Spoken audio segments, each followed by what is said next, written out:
In this video, we're going to build an application from scratch using PowerApps while you play along with me. So stay tuned.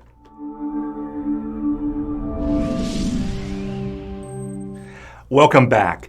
So in the description of this video, there is the credentials you'll need to make PowerApps with me. Now, there's a few also descriptions in there as well. If you don't have a PowerApps license, you can use the community plan to basically build a PowerApp for free as you kind of learn the PowerApps environment. So to do that, you'll just go over to the community plan, click on the link there for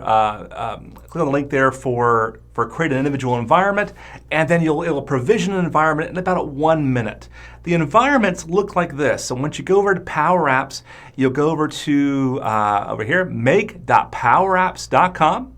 You see up top, and then select your environment at the top. Now your environment, for your personal environment, would have like your name on it with Brian Knight's environment, Chucky's environment, whatever it might be. The first step we want to do, the application we're going to build is going to be a park inspection app. And this application resembles something we built in the past for a customer. They wanted to use a cell phone to basically have the rangers go out and inspect different parks, looking for vandalism, looking for kind of trash issues they may have, or any kind of safety violations they may have. So the application looks a lot like this. Here we go. So we're seeing a list of all the parks in my county. We can then go and select like Ronnie Van Zant, for example, see the Ronnie Van Zant ratings, then go and delete them. I'll see safety violation on this one right here. We can go deeper into it. Oops, sorry, can do a new inspection and rate it, 5-star park, no issues.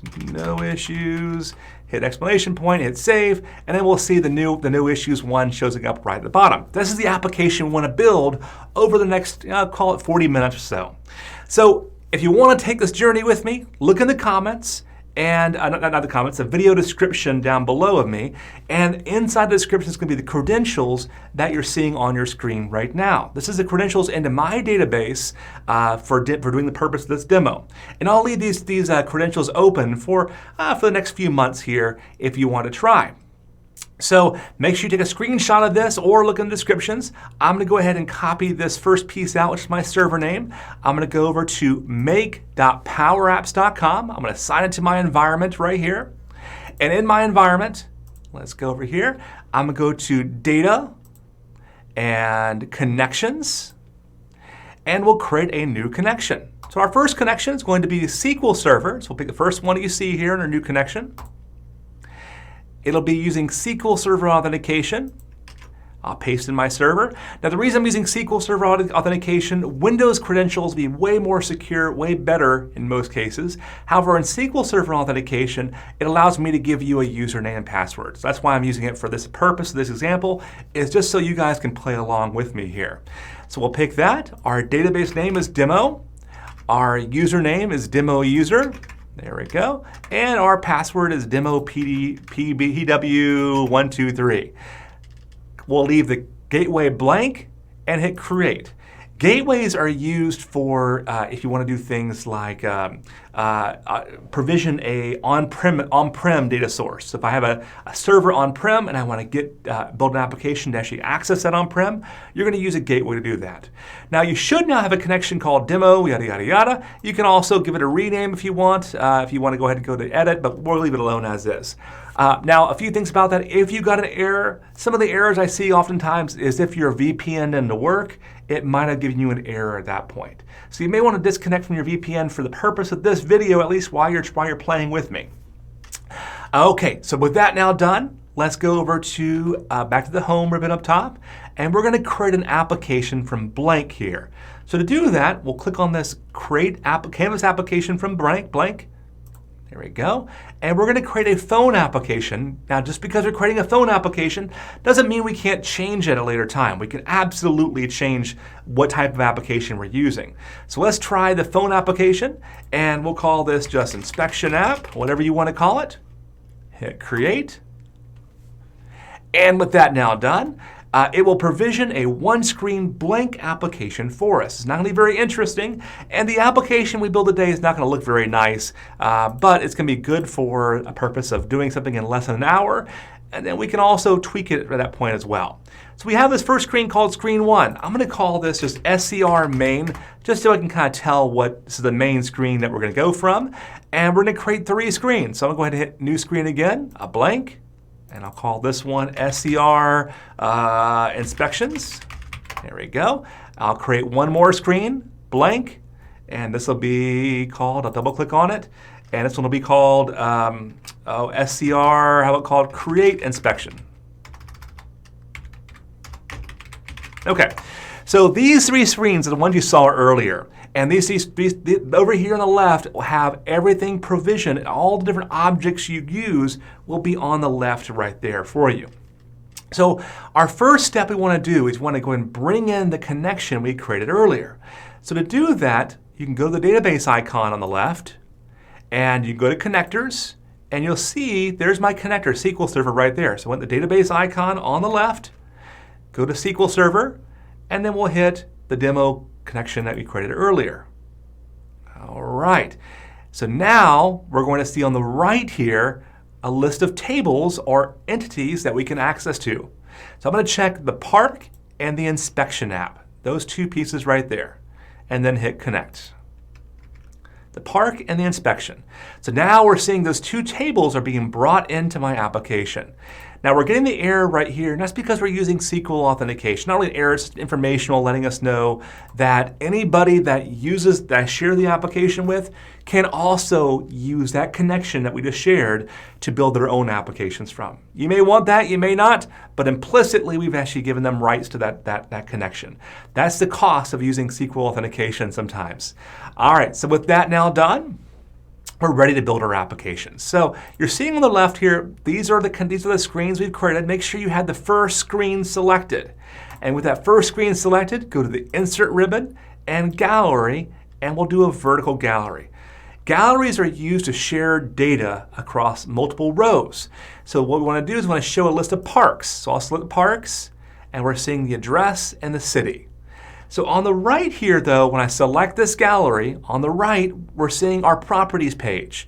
And we're seeing the data source we're pointing to is called Park. And under fields, we can see that we're using a city name as a subtitle and the address as a title.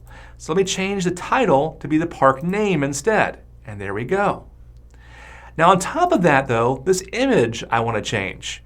Now make sure you select the first row, because if you select the second row or any subsequent rows, you're seeing it selects the whole gallery. And I want to select the image in the first row, and then as I do that, we can move things around and it will move every row underneath it. So this is our template in the first row.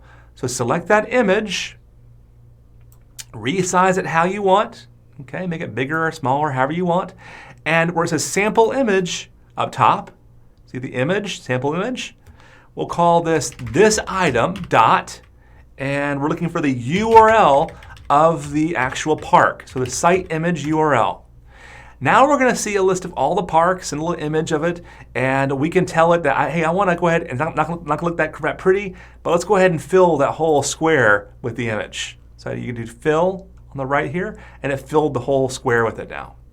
And you can add a little padding if you want. It's completely up to you on how you want to make this application work. Okay, so we've got our application reasonably ready to go. We may want to go ahead and put a title bar up top. And to do that, let's go ahead and insert a new label up top. I'll maneuver it up top. There we go. I'll move the gallery a little bit lower so I can fit it in there. And we'll call this just Park Inspection App by double-clicking on the word text. And you'll see it up top here, text, and double quotes, Park Inspection App. Now when I double click it down here, I don't put double quotes around it. It's smart enough to recognize that. But if I go up top here, I can select text and then type in Park Inspection App in double quotes. When I select that text box, you may also want to go to Home and make it look a little prettier. By putting a fill color of some sort, I'll do a dark fill color, and then I'll do a white text. And then I might bold it if you want. I might center it. This is all Word, right? This all feels like a written Word right now. So make it however you want to make it. The last step is make this gallery fill up a little bit here. So let's go ahead and zoom out and just kind of give it a little more wiggle room here for yourself. Okay, so now we can see that we've got our app now built. Now, a few things you can do to try this first screen. You can hit the play button at the top right, and it will play the application. As you can see, you can kind of scroll up and down, and we can kind of see what it looks like. Alternatively, hit the X to get out. Alternatively, you can hold the Alt key down and scroll up and down and click to do whatever you want to by holding the Alt key down and doing the same thing. Either way, by holding the Alt key down, you can kind of play inside the application and kind of configure it the way you want. All right, so with that now done, let's go ahead and go to our second screen. Before I do that though, this gallery is called Gallery 1. It's a terrible, terrible name. And you want to go through on the big objects and give it a better name. So galleries, forms, and screen names at a minimum should have some kind of naming convention on it. Now I usually use a 3-letter qualifier like gal for gallery or FRM for form or SCR for screen and then what it does. So for this gallery's case here, I'll do GAL, browse parks. Okay? Now it's up to you, call it whatever you want, just keep a mental note on that because we're going to be using it later quite a bit. So keep a mental note on what you called it. Mine's called gal browse parks, yours is called gallery 1 or whatever you might choose. Let's go to our second screen, which is called SCR inspections, and let's drop another gallery in. Same gallery did last time, vertical gallery.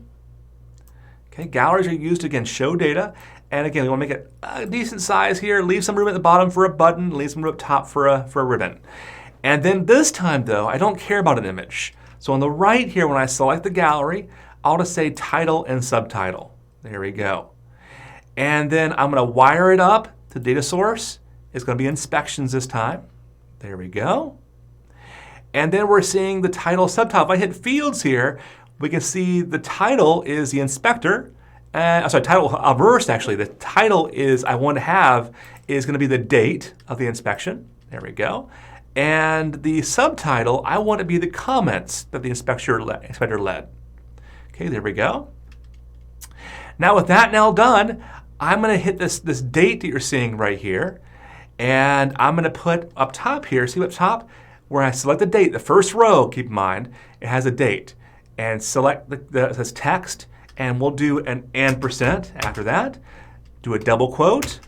So we see on that date, by, I'm putting a space again. And see, it's kind of showing us below what it's building here. I'll do an ampersand again. Ampersand is how you bring things together and concatenate things together. Next, we'll say this item, dot, and I want to find out what inspector did that.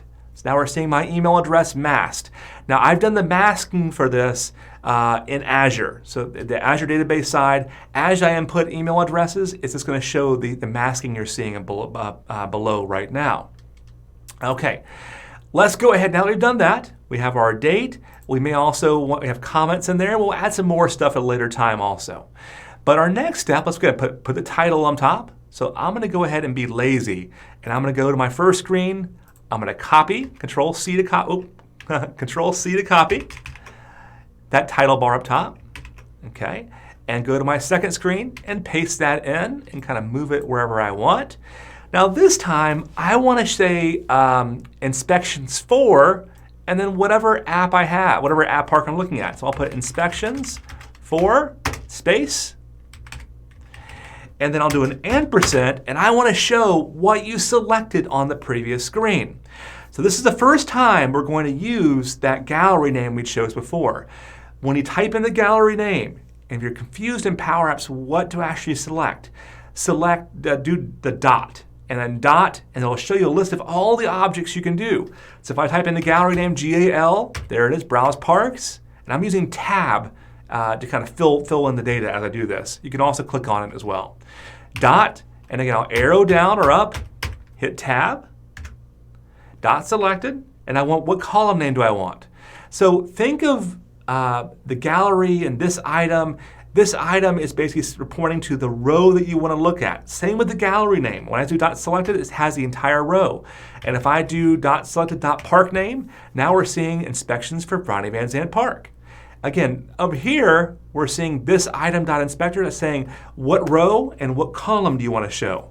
We could also point it to what row and what column by pointing the gallery you picked from earlier.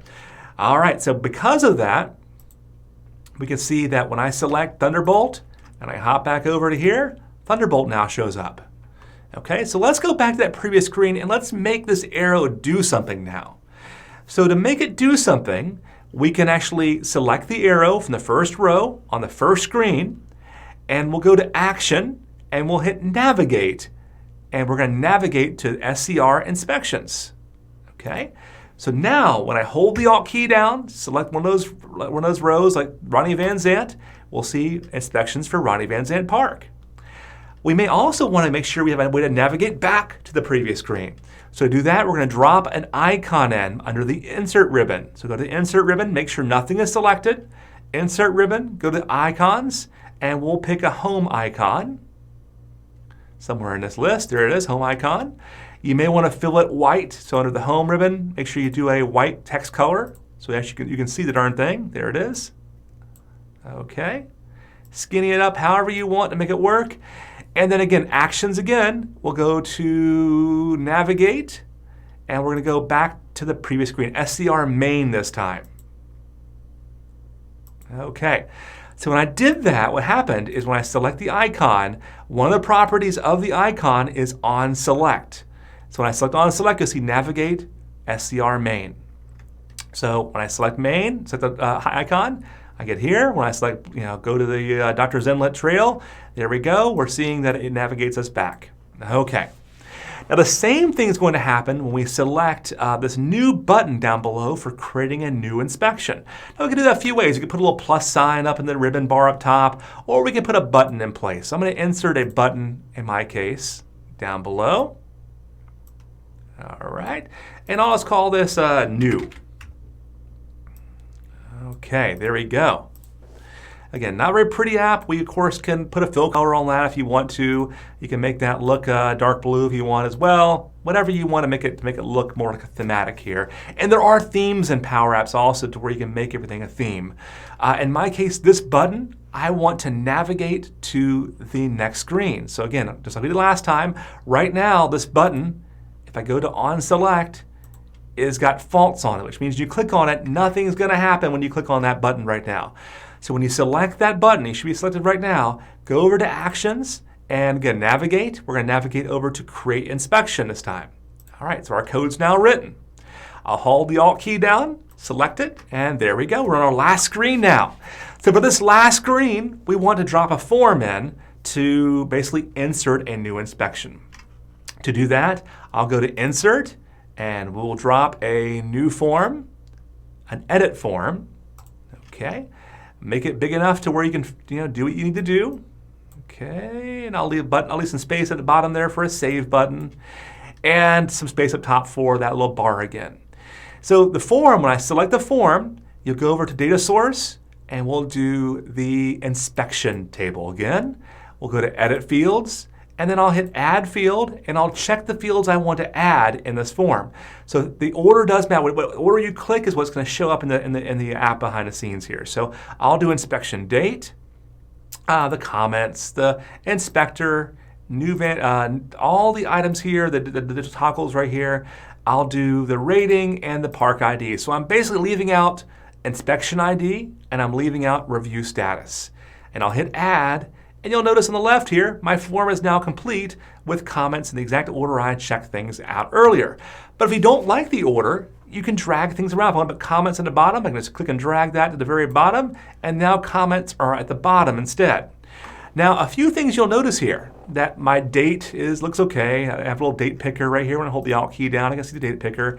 But my other ones, like comments, I may want to make comments a multi-line field. So when you select comments, and if you accidentally close this by doing the last action I did, you can always get back to it by selecting the form and hit Edit Fields, and that will get you back here again. So the first thing I want to do for comments is I want to allow you to enter multiple lines. So I'll go and hit multiple lines where it said Edit Text before. Now I changed that to Edit Multi-Line Text. The other one I want is ratings. I don't want to put a number from 1 to 5. I want to make it more touch-friendly. So I'll hit that Edit Number and change it to Edit Ratings with a star rating. All right, there we go. So now it's very touch-friendly, and you can hold the Alt key down and kind of move this around how you want. Okay, so now we've got our application all set. Our next piece is we want to add a button to actually save the data, and we want to go field by field to make sure that we've actually gone through and wired it up to the previous previous screens to where it'll actually do something. Make it super easy for our users to do something. So things like a default date, the inspector being your name, and things like the park ID should automatically be set. So for each of these fields, we're going to repeat the same steps over and over again. The first step is we have to unlock the field to allow us to manipulate it, and then we're going to set the default value. So for the inspection date, make sure you select not the whole card. See right now when I select it, it selects the whole outside box. Select just the actual card right here you're seeing, just this guy right here, the drop down, the date picker. So when you pick in the background, it's going to pick the whole card very easily. There we go. But you want to make sure you select just that date picker. First step again, you want to unlock. So go to the advanced ribbon on the top, on the right, sorry. Unlock, there we go. So now I actually can manipulate this. Up top here, you see parent.default. This is the default date that's going to show in that date picker. I'll put the word today, open close parenthesis, and now I'm seeing 3/30/2020. Perfect. For the inspector ID, I want to put your email address. To keep in mind, you're going to see your email address here. It is going to be masked from every other user though, so they will not be able to see that. So when I select inspector, I'm going to unlock it again on the advanced ribbon. And up top, to show the current user that's signed in, you can do user, open close parenthesis, dot email. So that's going to show the email address for the inspector that's signed in right now. In this case, it's me.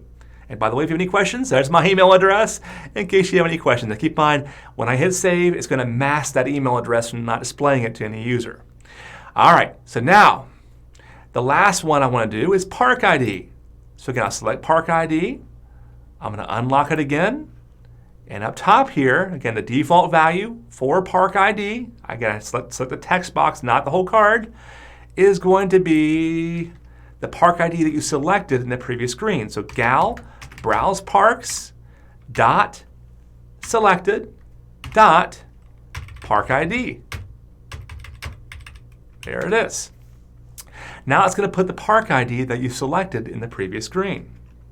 All right, so we have all the fields the way we want it. The last thing we may want to do is we may want to hide Park ID because it doesn't make sense. They're not going to know what Park ID 6 is. So I can go to the Properties page while I select the whole card this time, and I can make visibility to false.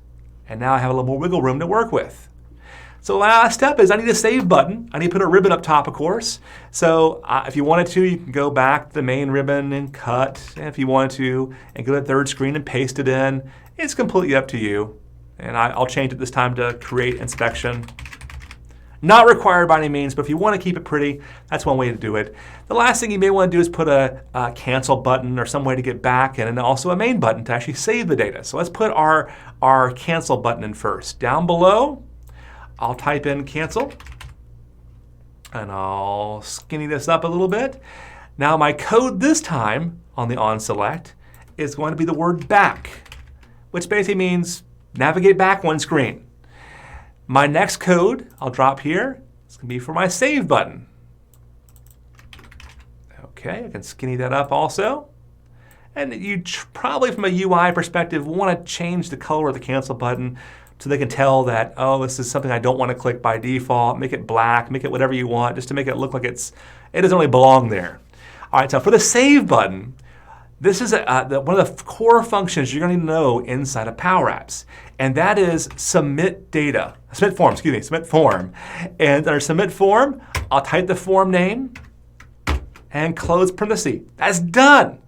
So that's the way you're going to submit data. That's one of two ways you can submit data into PowerApps, to table, Excel spreadsheet, whatever you might have. One is a patch command, and one is the submit form. Like in all things, there's a million ways of doing everything inside of PowerApps, but this is the core way you'll do it inside of PowerApps, submit form. So once you do submit form, there's a few things you're going to want to do. First of all, notice that you stay there for a moment, but notice that when I hit the play button, that it doesn't show me any data. And that's because right now, this form is in edit mode. In other words, it thinks that I want to edit a record. So when I select the form, you'll notice the default mode, this is what I want you to do now. The default mode, I'm going to change from edit to new. And after I do that, I can hit the play and it actually works. Okay, so that's the good news. So then the modes inside of PowerApps has two modes, well actually three modes. One is display data with view mode, one is edit mode to see records, to edit records, and the last one is new mode for actually creating a new insert record in this case. And the form can play all three modes based on what you want to do. So when we hit that save button, we not only want to save the record, but we want to reset this form back to new mode. So let's see how we can do that. So when I hit the save button, I'm going to submit the form, and then I'm going to do a semicolon, which says do this, then do this, then do this. It's a workflow basically. So submit the form, then I want to go ahead and do a new form, which basically says, put that form back to its original new mode state. Then I want to go ahead and go back a screen. Now, one thing that's nice about typing up here is when I do that, I can hit Format Text, and I didn't mean to do that. I need to go back to that on-click event. Oh, I didn't have my save mode selected. There we go. If I hit Format Text now, we can see that's going to do this, then do this, then do this, and you have semicolons separating each command except for that back command right there. So submit form sends the data. New form will go ahead and reset the data. And then lastly, the back command goes back one screen. Now this is one way you can do it. The alternative way is when I select the entire form. Let me go back and select the whole form here. There we go. When you select the whole form, one way you can do this is on success of the form. So the last two commands I had there, which were the new form and the back mode, are going to fire off either way, whether it successfully submits the data or not. Now, if I move those two commands into the on success event right here, it will only go back if it successfully sent that row to the database. That's why this is a preferred way typically, but I was showing you the save button and all the chained events, so that's why I did it that way. But typically you want to put those last two commands under on success instead of the entire form. All right, so let's give this a shot now. Let's see if this works. So I'm going to hit the play button again. I'm doing a new inspection. There was some vandalism found and some safety violation found. So I'm going to give it a 1 star, and I'll put graffiti. Ooh, graffiti. On side sign, something like that. I'll hit save. And there we go. We should know, I should now see, excuse me, go back here again. We should now see graffiti on side sign right there. And we have the date, and we have my email address right there masked. So success, we got it going. So this is the core application now built. There's a lot of things we want to do to kind of make us a little cleaner now. Like for example, we want to make an edit button, for example. We may want to delete the records. And those are the last pieces in the Power App to make it a little more efficient. We want to deploy this. So let's do that now. Let's go ahead and put an edit button in place. All right, so let me go ahead and select the first, make sure you pick the first row. Okay, there we go. Now, if you want to, you can also go to the right where it has the right arrow. You can make that a pencil if you want to, something that really represents that you're going to edit the row. So when you select that pencil or arrow, whatever you chose, I'm going to go up top where it says on select, and I'm going to wipe that clean, and I'm going to change it to, I'm going to change the form mode to edit form. So now it knows the form knows it's going to be in edit mode, and it'll be form 1, close parenthesis. Then I want to navigate to the other screen. So I could hit navigate and then pick my screen I want to go to, create inspection, and then close parenthesis. You also could have done action up top and done it that way as well. So now if I hit pencil on this problem solved, you can see it looks to be in edit mode, but it's not really doing anything. I can hit the little play button and nothing happens. So to do the last step, we need to select the form again, make sure the whole form is selected, and then you're going to go for drop-down box and change the item property to whatever row was selected in the previous screen. Now, I didn't give the gallery a good name. I called it Gallery 2 in my case. You can see the name on the left here, Gallery 2. So I'll type in gallery2 dot, gallery, I can't spell it today, gallery2.selected. It's going to specify that I want you to go ahead and pick the gallery, whatever row is picked in the previous screen, passes over to here, and now we're seeing all the properties here of problem solved. It's a 5-star review, yada, yada, yada. If I hit the play button now, I'll make it a 3-star because actually there was safety issues, and I'll put sorry not. And hit save, and now we'll see that problem solved, sorry not, has been fixed, and it's now a 3-star review also. So a lot of things we can do inside that and make it look a lot cleaner. So we've got the pencil now working, we've got edit now working. Let's get our delete working.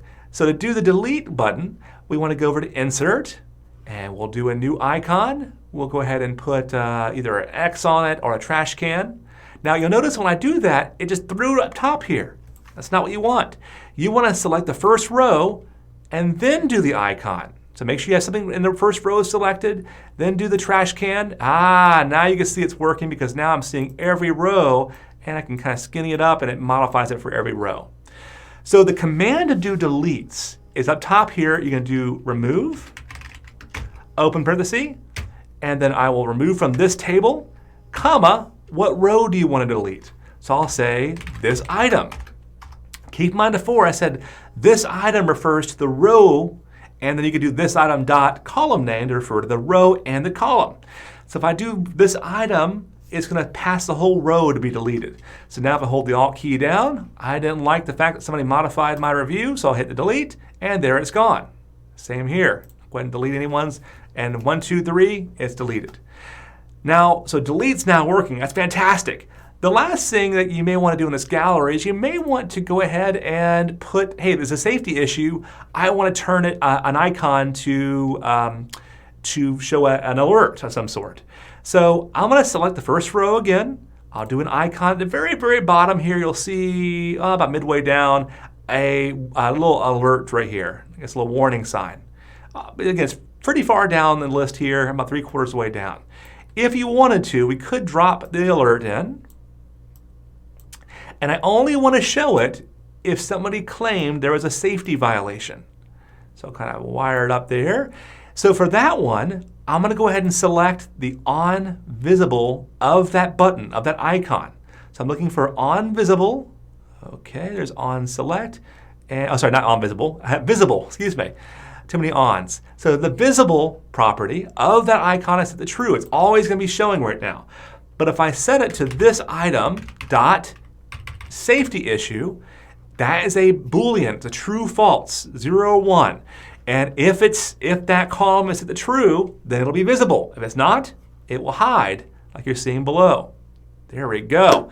So we've got, now if I went back and see the graffiti on the wall, went back and edit it and said, yes, there was a safety violation, I'll hit save, and now you'll see that it's actually showing the icon there also. So far, so good. We have a few more things to kind of touch up on. The major thing to touch up on, you'll notice is when I hit home and I go to Ronnie Van Zant Park, we're seeing all the same properties no matter what park I pick. If I pick Doctor's Inlet, all the same stuff is showing up here. So I want to only show the parks that you selected on the previous screen. It says inspections for Thunderbolt. Why am I seeing all these other parks there? So when I select the gallery, the whole gallery, the command you're going to use is called the filter command. And the filter command is used to limit the number of rows that you're seeing inside of PowerApps. So that's what we're going to do right now. We're going to filter the gallery down to only the rows you care about. And we're going to pass in the park ID that you want to see. So if I, in front, when I select the whole gallery, go to items, I'll type in filter and then open parenthesis. Now you'll see up top, it's actually showing me how to write the code. So it's saying source, all right, and it's the inspection table, comma. Now what do I care about? Well, I only want the park IDs that you selected in the previous screen. So park ID is a column from the inspection table that I'm going to filter on, and I want to see the park ID you selected. So I'll say, I think it was called Gallery GAL Browse Parks. Yours might be called Gallery 1 if you did not rename it. Dot selected dot park ID, and then close parenthesis.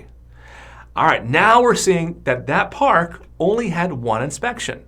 And if I go to Ronnie Van Zant, We're seeing 2 inspections. So now we're limiting ourselves to only the parks we care about. Awesome! So you've now done it. You have built an application from scratch in PowerApps that can do inserts, updates, deletes, and it has these galleries that can be used to filter what you're looking at. Now we're ready to get this to production, or development in your case, and then share this with others. So how do we do that? Our next step. So our last step is to go ahead and save this application. We should have been doing this all along, but let's go ahead and go to File. And first thing we'll notice is the inspection app's called Inspection App. We can give it a new color of some sort. We can go down and find an icon that makes sense. And then we can go to the Save area right here, and then save this.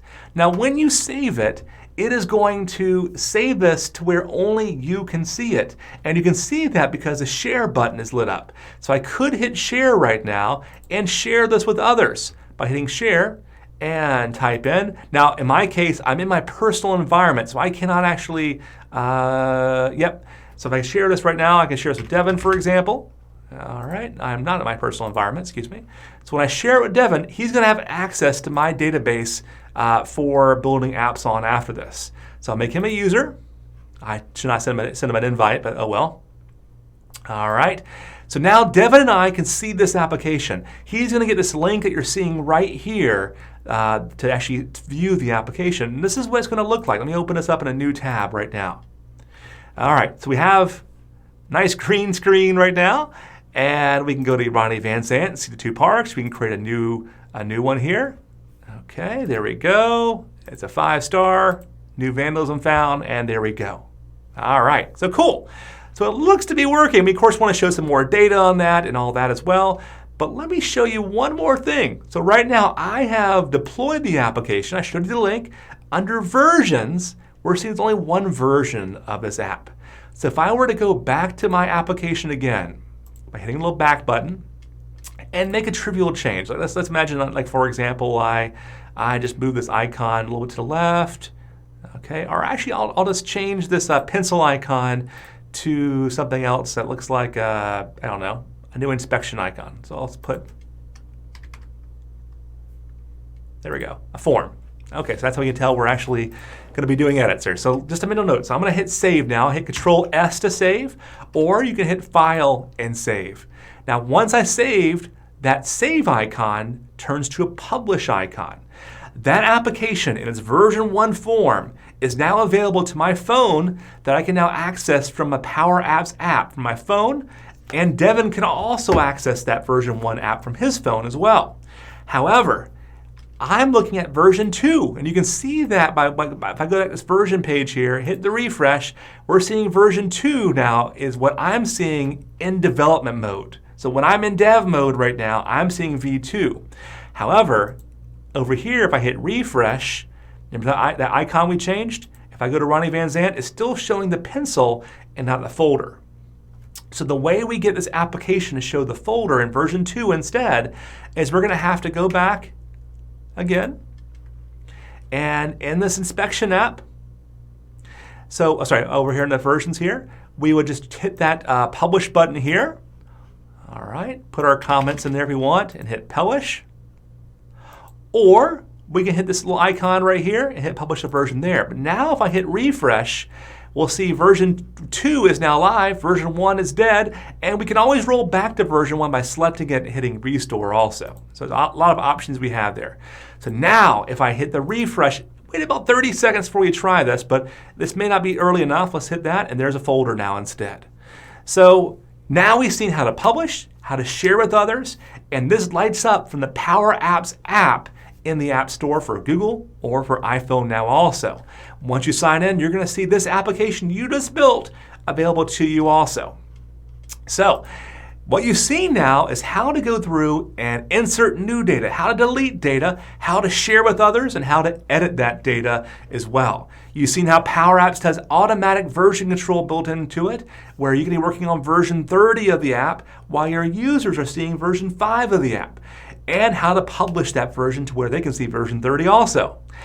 We have a lot more training like this at the pragmaticworks.com website. Matter of fact, there is a coupon code if you go to training, and you get 20% off your training this month as well.